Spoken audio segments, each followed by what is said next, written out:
मेरी डॉक्टर से मुलाकात नहीं हुई है कि बात अच्छी है तो उसका हर जगह जिक्र करो, है बुरी तो दिल में रखो, फिर उसे अच्छा करो। मेरे घर में कभी किसी ने शराब नहीं पी। तो 4 बजे मुझे लोग फोन करते हैं, मैं जवाब देता हूँ। मेरे यहाँ नींबू भी बाजार से नहीं आता है। तो अखबार पढ़ते हैं, बहुत मैं सारी 21 किताब- अखबार पढ़ता हूँ। अशोक यादव, जिसका नाम प्रदेश में ही नहीं कोने कोने में भी जाना जाता है, और क्यों जाना जाता है अब उन्हीं से जानेंगे। वो सबसे पहले मंत्री जी, मैं आपसे वो हादसे के बारे में जानना चाहती हूँ। वो क्या हादसा था कि आपको लोग जानते हैं? वो तो असल में था कि मैं राहत बांटने गया था। राहत बांट के हम एक बीजेपी के एमएलए थे, उसमें तब हमारे कल्याण सिंह जी चीफ मिनिस्टर थे, उनको आना था। वो किसी वजह से नहीं जा पा रहे थे, तो उनका मैसेज मुझे आया कि आप उस शादी में चले जाइए। मैं वहां शादी में गया, मैं लौट रहा था वहां से। हेलीकॉप्टर ज्यादातर सिंगल इंजन होते हैं और 10 लाख में एक एक्सीडेंट ऐसा होता है जिस तरीके का मेरा एक्सीडेंट हुआ, और ज्यादा शायद। उसमें इंजन फेल हो गया था। अब मैं और पायलट हम लोग किसी तरह से कूदे गादे, जान बच गई। फिर एक मुआवजा था उस कंपनी से, वो लोगों को बहुत लगता था, वो कंपनी को तो बहुत लगता नहीं था, तो वो उन्होंने फिर देना पड़ा। और कोर्ट से बाहर समझौता करा कि हमारी कंपनी की बदनामी हो जाएगी, आप हाथ जोड़ के। वो एक अलग इशू था। अच्छा, कितनी ऊंचाई थी आप, मतलब? मैं समझता हूँ हम लोगों को कूदना पड़ा था करीब इस बिल्डिंग का 2-3 लगा लो आप, कितना 200-300 फुट होगा ऊपर। नीचे देख के, नीचे क्या आग लग गई थी हेलीकॉप्टर में, तो आग लगी थी जैसे इंजन फेल हुआ। वो तो मजबूरी थी, कूदते नहीं था उसमें, ब्लास्ट में मर जाते। मैनपुरी में हुआ था वो। खैर पूरी दुनिया में मशहूर। उस वक्त राम प्रकाश गुप्ता जी चीफ मिनिस्टर थे, बदल गए थे, और वो मतलब आली पूरी दुनिया में फैल गया था। उस समय क्या सिचुएशन थी और जब आप कूदे थे? तो जमीन पर क्या दिख रहा मैं था? जमीन पे तो खेत कट रहे थे, अप्रैल में शायद था। तो पहले लोगों ने समझा कि कोई उनके खेत लूटने आ रहा है, बहुत बंदूक ले गया। तो मैं तो बंदूक से मर गया होता अगर पहचानने नहीं पाते कि नहीं नहीं नहीं, ये तो मंत्री, ये मंत्री। फिर सब लोग ले गए, मेरी उंगली में बहुत खून निकल रहा था। बस कोई बचते नहीं है लोग उस तरीके के एक्सीडेंट में। अगर हम बात करें, आप अपनी जीवन में राजनीति में कैसे आए? आपकी शिक्षा दीक्षा कैसे, शुरुआत कैसे ऐसा की है आपने? कि मैं 14 साल हॉस्टल में रहा हूँ, और जो बेहतरीन इंस्टीट्यूशंस थे, मैं इंटरमीडिएट मैंने किया लखनऊ क्रिश्चियन कॉलेज से, और ग्रेजुएशन किया सेंट जॉन्स कॉलेज आगरा से, लॉ इलाहाबाद यूनिवर्सिटी से लास्ट किया। तो मैं 13-14 साल हॉस्टल में रहा हूँ। तो जो सबसे ज्यादा मुझे सीखने को मिला वो इलाहाबाद यूनिवर्सिटी में मिला। वहाँ दुनिया के, हिंदुस्तान में तो मैक्सिमम IAS IPS उधर के होते थे, और वो हम लोग नहीं हो पाए, लेकिन वो उस महफिल में हम लोग पहुंच गए थे। तो हम लोगों का आइडिया, तो हम लोग तो हमारे एक एक हॉस्टल में जिसमें रहते मालूम पड़ा 20 IAS बन गए, दूसरे साल 20 IPS बन गए। तो वो कारखाना उस वक्त था। तो इसलिए अच्छे लोगों से मुलाकात थी, वहां जाके विचार बहुत बदला। तो विचार बहुत रिवोल्यूशनरी हो गया था। अब ये मतलब आप इसे क्या इंस्टेंस कहेंगे, मैंने पहला चुनाव मुलायम सिंह जी के खिलाफ लड़ा, तो लोग हैरत करते थे, बोले अरे वो मुख्यमंत्री रह चुके हैं। आप मुझे यादव बहुत टेढ़ी निगाहों से देखने लगे। राजनीति में कैसे आए आप? वो बस ऐसे ही मसला हुआ, एकदम ऑल ऑफ ए सडन ये सब परिस्थितियां बन गई, माहौल ऐसा बन गया। मेरे फादर की डेथ हो गई थी, और मेरे में थोड़ा बहुत तो कीड़ा था, राजनीति कीड़ा था। स्टूडेंट पॉलिटिक्स में थे हम लोग, छात्र एक राजनीति। बेरोजगार फ्रंट भी बनाया था हमने, उसमें कई काम कर रहे थे। तो वो सिलसिले बनते गए। पहला चुनाव लड़ा मैंने, तो उस वक्त ये मस्जिद गिर गई थी, वो मुसलमान तो भागते थे। मुझे राजेश पायलट ने बुला के कहीं से पता करके वो टिकट दिया, मैं लड़ गया। लेकिन उन्होंने कहा मुझे ये खबर है कि वहां से तो मुलायम सिंह लड़ रहे, क्या करोगे, जिंदा बचोगे कि नहीं? अच्छा। हाँ, ऐसे कहते थे लोग। सर मैं लड़ गया, और मैं बहुत अपनी उस वक्त जो शिकोहाबाद विधानसभा अलग थी, ये तो जो काट के 2 बन गई, मैं बहुत मुझे समझ नहीं थी चुनाव MP MLA लड़ने की।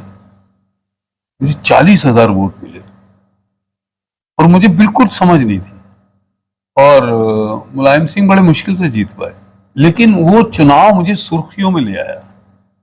मैं MLA बाद में बना, MP बाद में बना, लेकिन मैं लीडर पहले बन गया। वो सबकी निगाह में आ गया। बस अटल जी से मुलाकात हुई, उन्होंने कहा कि तुम बीजेपी में आओ। मैंने कहा बीजेपी का तो हमारा कोई आदमी वोट नहीं करता। बोले आओ। यहाँ रैली करी शिकोहाबाद में, वो भी नॉर्दर्न इंडिया की सबसे बड़ी रैली थी। मैं आपको ताज्जुब होगा, उसमें इतने लोग आए थे कि बीजेपी की उन दिनों इतनी बड़ी रैली नहीं थी। फिर उसके तुरंत बाद मुलायम सिंह ने रैली करी, उसके तुरंत बाद मायावती ने करी। यहाँ के लोगों को ये शिकायत रहती है, जब आप यहाँ रहते नहीं हो, नहीं तो आप मुख्यमंत्री तक पहुंचे होते। मैंने कहा यहाँ के कितने रहने वालों को आपने बना दिया था। यहाँ आपको हर बार नया MP चाहिए, नया MLA चाहिए।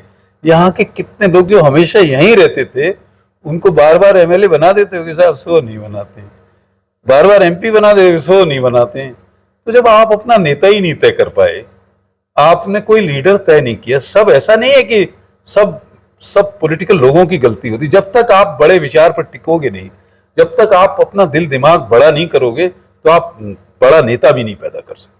अच्छा, बताऊं कि लोग राजनीति में आते हैं, स्वार्थ के लिए आते हैं, अपने परिवार को आगे बढ़ाने के लिए आते हैं, अपने परिवार को बड़े उच्च पदों पर काबिज करने के लिए आते हैं। अगर कही जाए आपकी फैमिली में, मैंने जहाँ तक मुझे जानकारी है, ऐसा कोई भी नहीं है मतलब जो कि राजनीति में बड़े पदों में। आपने सबको अलग अलग व्यापार, बेटी बेटा, तो थोड़ा सा मैं आपको बताऊं, जो दुनिया के बेहतरीन इंस्टीट्यूशंस हैं, उसमें सब में बड़ा बेटा भी पढ़ के आया बहुत बड़ी यूनिवर्सिटी से, छोटा बेटा भी बहुत बड़ी यूनिवर्सिटी से पढ़ के आया, बिटिया भी ऑक्सफोर्ड से और कोलंबिया से पढ़ के आई।